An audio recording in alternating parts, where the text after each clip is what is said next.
Okay, thank you, Dimitri.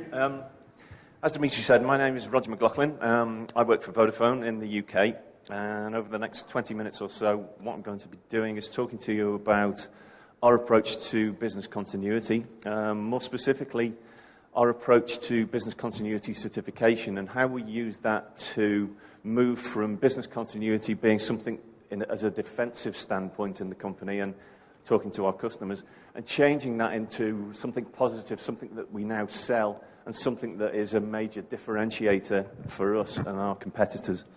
Now, quite often when I'm asked to speak at conferences like this, I'm often asked to give a sort of brief definition of business continuity.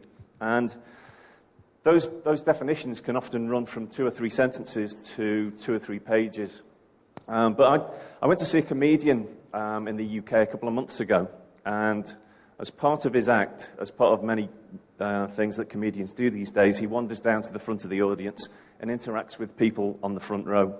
Don't worry, I'm not going to do that today. And what they do is sort of talk to people and find out what they do. And he picked on this one poor chap whose response to what do you do was, I'm a business continuity manager. What's that? Said the comedian. And the guy gave a good definition. It was the sort of 2 or 3 sentence definition.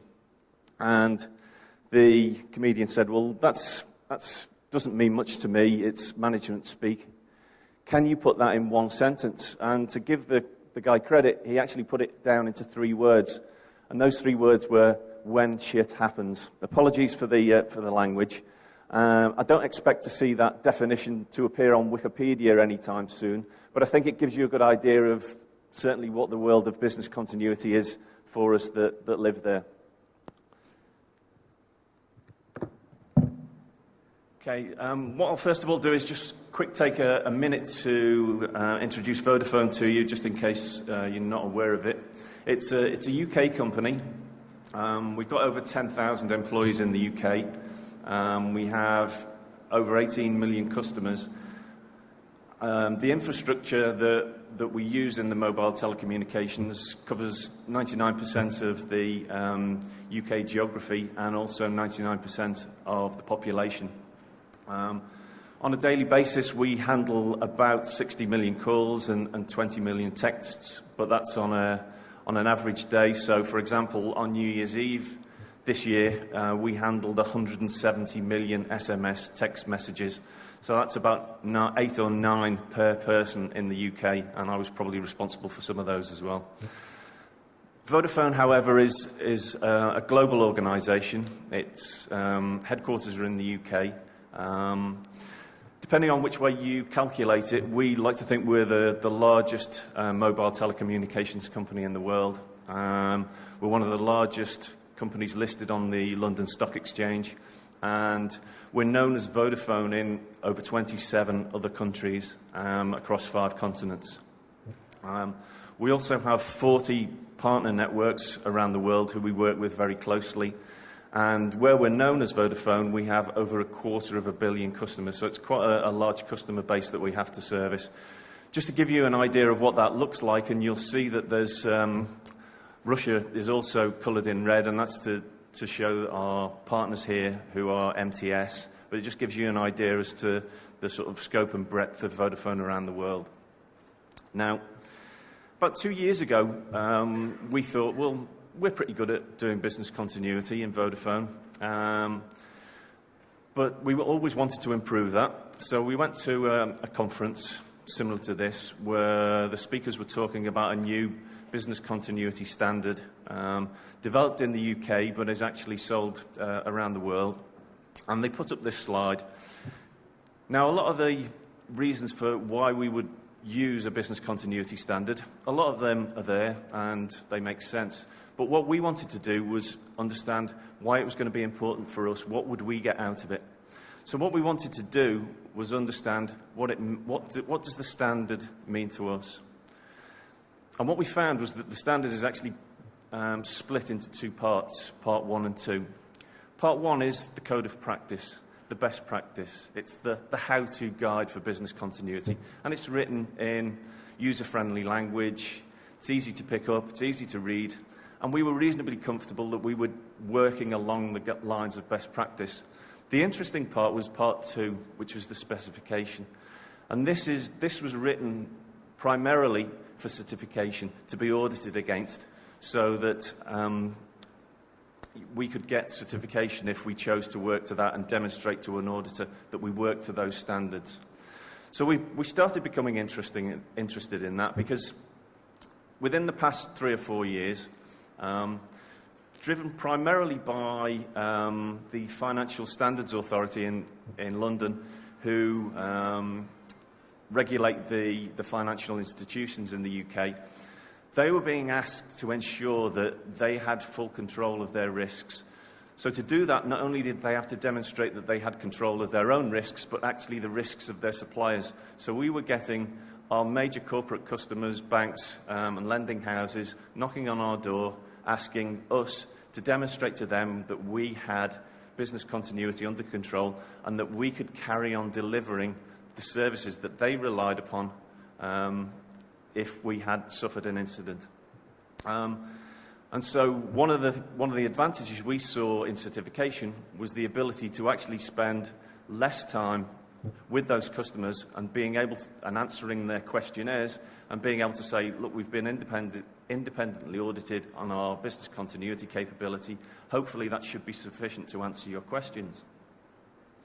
Now, business continuity in mobile telecommunications is a very interesting post, because we have to look at business continuity from 2 angles. We have to look at it from what happens if Vodafone has an incident, a major incident. How do we respond to that? And how can we assure our customers that we are able to carry on, continue delivering the products and services that they rely upon?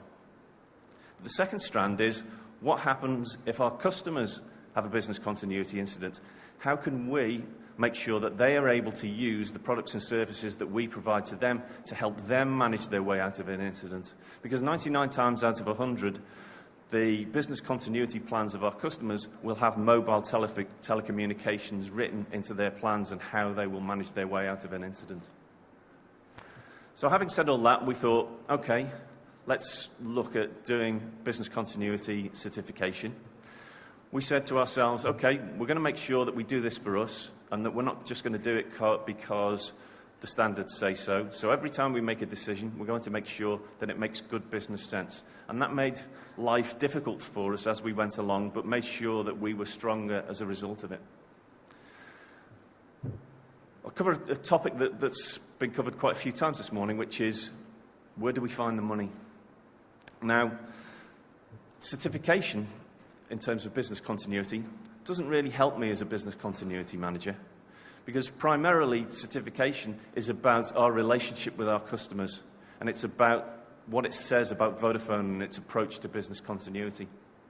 And so what we did was we looked around inside the company and said, who is actually going to benefit from this? And the people that benefited from it were our people in marketing, public relations, sales, customer accounts. All of the people who interacted with our customers were finding that they were getting asked more and more questions about business continuity. So we went to see the sales director and said to him, okay, we've done a cost-benefit analysis, and what we'll agree, if you agree, is that we'll cover all the costs of improving our business continuity to ensure that we meet the standards of the certification. But given that you're the one that's going to benefit from the certification, you'll need to cover all the costs in terms of registering for certification, preparing for the audit, dealing with the auditors themselves, all the post-certification customer events. The sales director took about 5 minutes to say, yes, that seems a really common sense thing to do. No problem with the money. What are you going to get certified? Because at the time, the certification was in the early days. So the advice was, well, what you need to do is choose a scope that is going to cover something simple, like an office in your headquarters, like a small customer contact centre. But as we've already said, the value of this is in our relationship with our customers.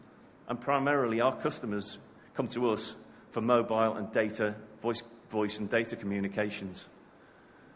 And so we didn't see any value in doing that, in having a headquarters building or in a customer contact centre, because our mission-critical activity is our network. We have other critical activities like billing, like customer contact centres, like sales and distributions. But if we don't have a network, we don't have anything. We can't bill anyone. Our customers wouldn't be able to ring their contact centres. So the network is the primary thing for us. And so that's what we chose to do. We chose the whole network for certification. The scope wording there is at the bottom. It's not Shakespeare, but it does enable us to say that we have our 2G voice network covered by business continuity certification.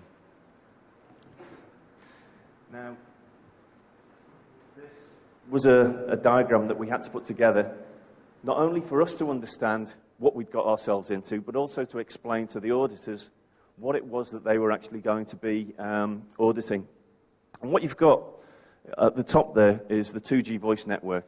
That's the hardware and software that's out there that runs, that your voice calls are travelling over.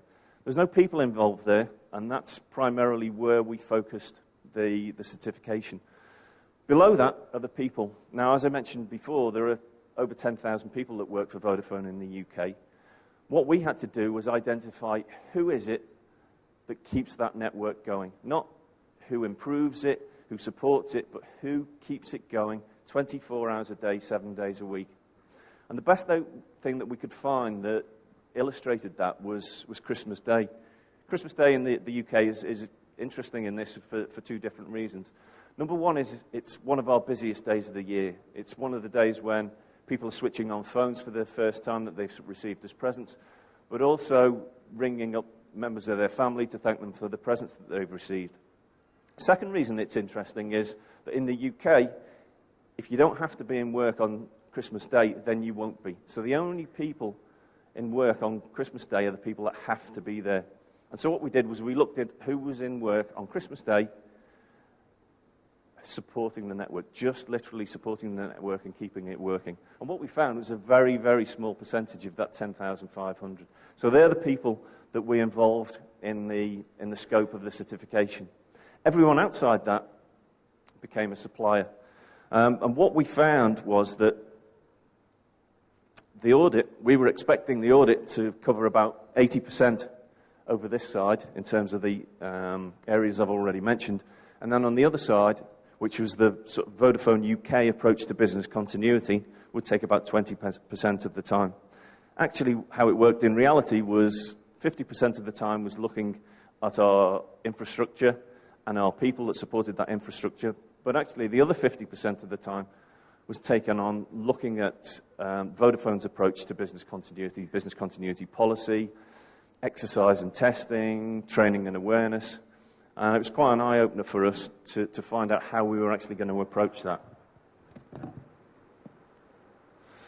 So we prepared for the audit. The Part 2 was published. We set up a project team. We looked at ourselves and thought, yes, we're able to do this well. We do business continuity well. We got BSI in to come and give us a quick look as to how they thought we would fare in the audit. They pointed out, yes, you seem to have all the building blocks there. You might want to think about your business continuity management system, and you might want to get your records and documents in order, like in ISO 9001. So we went ahead with the first stage of the audit. There are 2 stages to becoming certified. And at the first stage audit, we went through all the business impact analyses, risk assessments, business continuity plans, and we sailed through all that. We then got to sections 5 and 6, whereby we presented our evidence that said, yes, look, here's evidence that we have done an internal audit of our business continuity capability. Here's evidence that we've done a self-assessment of it, and here's the fact that evidence that we carry out an annual management review of how we approach business continuity. Aha, said the assessor. What you haven't got is evidence that it covers your business continuity management system.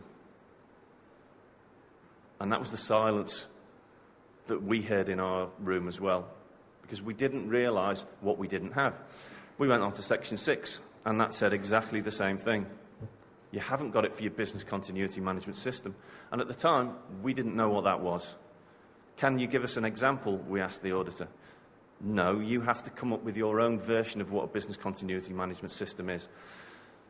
So to cut a long story short, what we found was that the business continuity management system is the glue that holds it all together. It's how often do you do business impact analyses?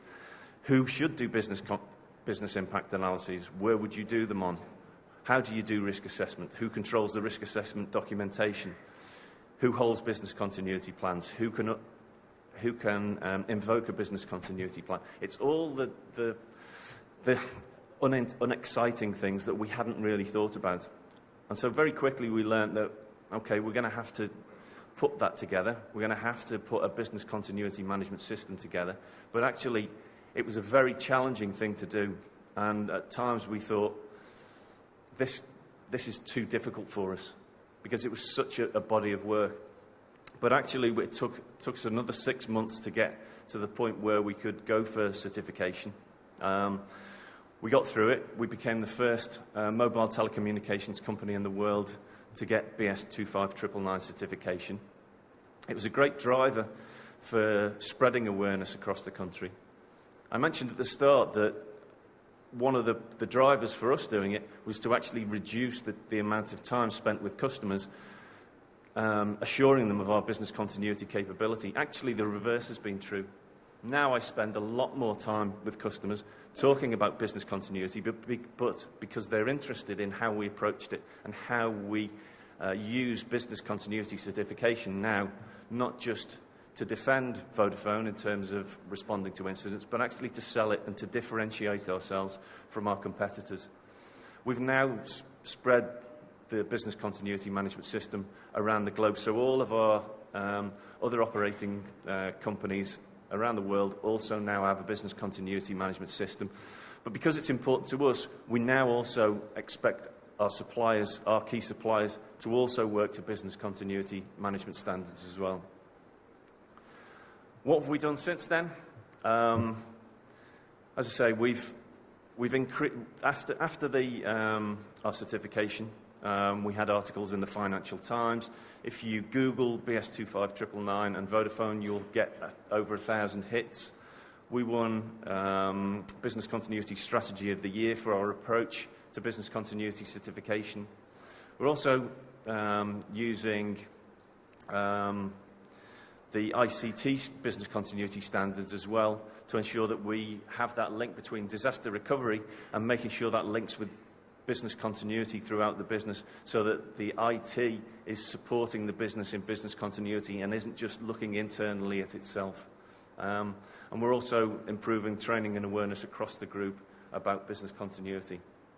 So finally, if that increases your interest in business continuity and certification, what would I advise? Well, first of all, I'd advise that you understand the difference between the two standards that are out there and what they can bring to you. Understand that it will be a tough process, that it's not an easy option. It's going to take you places that you weren't expecting it to take you.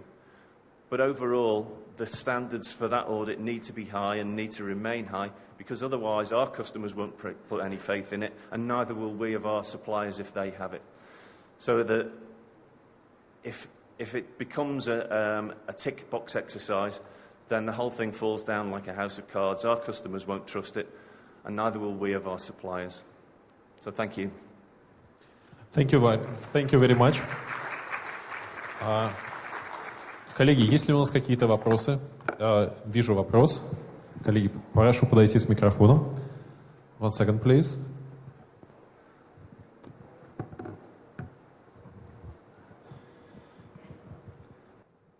Спасибо, Андрей Дроздов, КПМГ. Но прежде всего, я действительно восхищен подходом к области сертификации, потому что сам являюсь представителем аудиторской компании, знаю, что многие компании выбирают область достаточно небольшую. Ну, например, вот в вашем случае это какую-нибудь биллинговую систему, head-office, отчетную систему. Но меня-то, как вы правильно заметили, как потребителя услуг, волнует надежность и доступность сети. Вот. И действительно это героический выбор, не побоюсь этого слова. Но в то же время хочу спросить, как же на практике вам удается обеспечивать непрерывность или быстро восстанавливать такие элементы сети, как, например, базовые станции. Это же не какая-то система, которую можно просто заменить сервер быстро, а это вышка определенная. Или же так называемые пиковые нагрузки. У нас в России, в Москве, допустим, в период, когда наступает Новый год, ни по одному из 3 наших мобильных операторов в течение достаточно долгого времени нельзя дозвониться. Спасибо. Okay, yeah, I'll take all your points on board there. I mean, the answer to your first question is business continuity certification isn't about guaranteeing 100% coverage everywhere all the time. What business continuity certification and the audit is about is demonstrating that you are in the best possible position to respond to any incidents that you have. So yes, for a single base station, we will have battery backup. We will have, if it's a very important base station, we will maybe have dual routing. But if it's out in the middle of nowhere, without too many customers on it, it may just have single routing. So yes, it's understanding the vulnerabilities, but it's also understanding what the impact of losing that would be on Vodafone. So is it, how will it affect us in terms of revenue? How will it affect us in terms of how our customers will view it, in terms of brand damage? It's looking at the whole picture and saying, okay, if we lose the whole of that area due to some unforeseen problem, how will we prioritise recovery? How will we look at bringing it back? And how do we plan? And do we know how long that will take us to recover? And making sure that that is within the parameters that we set ourselves. So I hope that answers your question. Yeah, please move forward. We have out of time. Okay.